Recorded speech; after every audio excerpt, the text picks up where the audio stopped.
Olá, povo de Deus, terça-feira da 12ª semana do Tempo Comum, 22 de junho de 2021.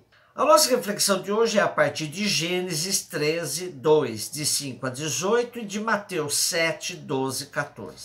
O capítulo 13 de Gênesis relata a história das divisões de terra entre Abraão e seu sobrinho Ló, aqui identificado genericamente como seu irmão. Abraão cuidou do seu sobrinho órfão com todo o carinho de um pai.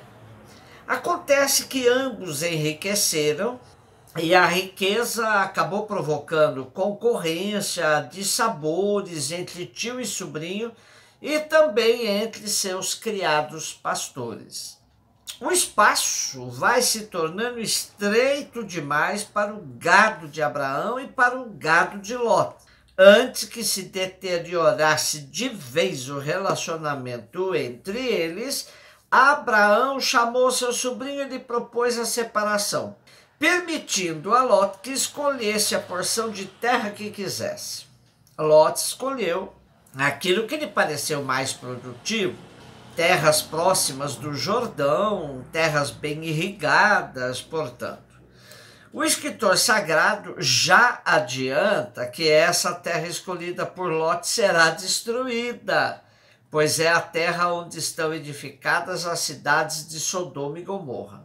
A terra de Ló foi a escolha sua, a de Abraão foi a escolha do Senhor, que prometeu a Abraão fazer de sua descendência tão numerosa como os grãos de pó da terra.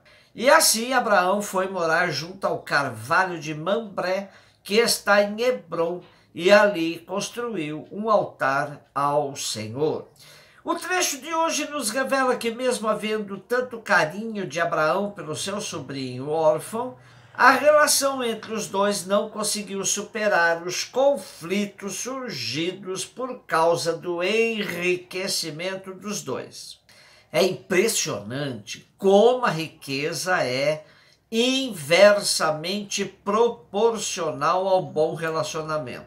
Quanto mais ricos em propriedades, mais pobres em humanidades. O simbolismo da construção de um altar quer indicar que a terra é posse de Deus.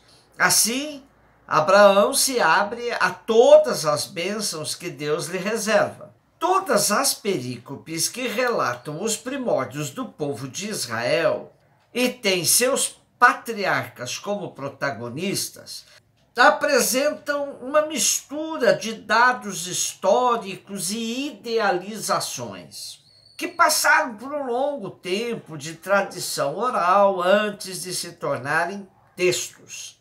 Uma série de pequenos relatos fáceis de serem passados de pai para filhos, a fim de preservar a memória histórica da presença de Deus na vida do povo. É bastante significativa a convicção de uma fé com raízes profundas na história. Deus vai acompanhando o seu povo em todos os momentos. E a fé vai ganhando fundamentos e raízes históricas. Esta narrativa, por exemplo, explica as relações entre os israelitas e os amonitas edomitas na época da sedentarização. A memória do litígio entre os dois clãs é apresentada com uma nova profundidade teológica. Abraão, sem descendentes, fica com a parte mais pobre e Deus reconhece seu despojamento e desapego. Essa atitude de Abraão será sempre vista como fonte de bênçãos de Deus, que olha a humildade do seu servo e lhe dá a recompensa por isso. Mateus 7, versículo 6, depois versículos 12 a 14. Disse Jesus aos seus discípulos: não deis aos cães as coisas santas, nem atireis vossas pérolas aos porcos, para que eles não as pisem com os pés e voltando-se contra vós vos despedacem? Tudo quanto quereis que os outros vos façam, fazei também a eles. Nisto consiste a lei e os profetas. Entrai pela porta estreita, porque larga é a porta e espaçoso é o caminho que leva à perdição, e muitos são os que entram por ele. Como é estreita a porta e apertado o caminho que leva à vida, e são poucos os que o encontram. Continuamos a leitura do último capítulo do Sermão da Montanha. O versículo 6 parece um tanto deslocado no texto, mas nos leva a deduzir que as coisas santas se constituem em todo o ensinamento de Jesus. Cães e porcos eram animais desprezíveis ou impuros. Sabemos que os judeus tinham em alta conta os critérios de pureza, que chegavam a influenciar e mesmo gerenciar todo o relacionamento humano. Não se deve nem se aproximar de alguém ou algo impuro, pois corre-se o risco da contaminação.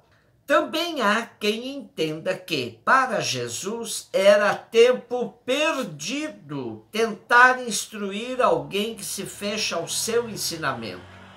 É perda de tempo. O Eclesiástico nos ensina dizendo: quem transmite a sabedoria a um insensato é como quem fala a quem está dormindo, e este no fim pergunta: o que é mesmo?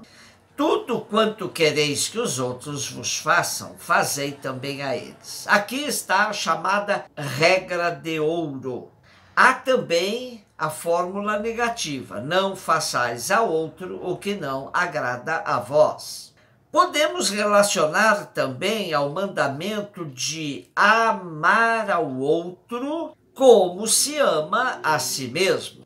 Em todas essas formulações está presente um princípio do bom relacionamento, tanto no dia a dia quanto em situações mais graves. Trata-se de levar em conta o amor próprio, pois quem se ama deve relacionar-se com os outros com capacidade de transferir esse amor para todos.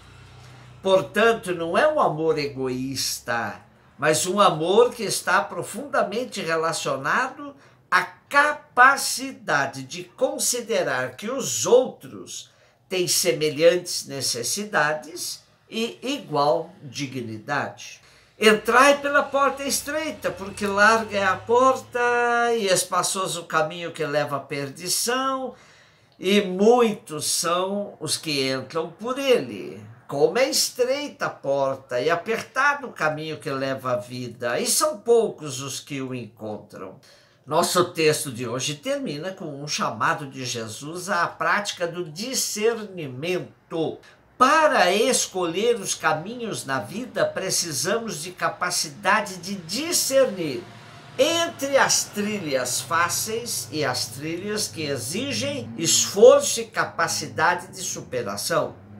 Os textos sapienciais desenvolvem bem o tema de saber escolher os caminhos da vida.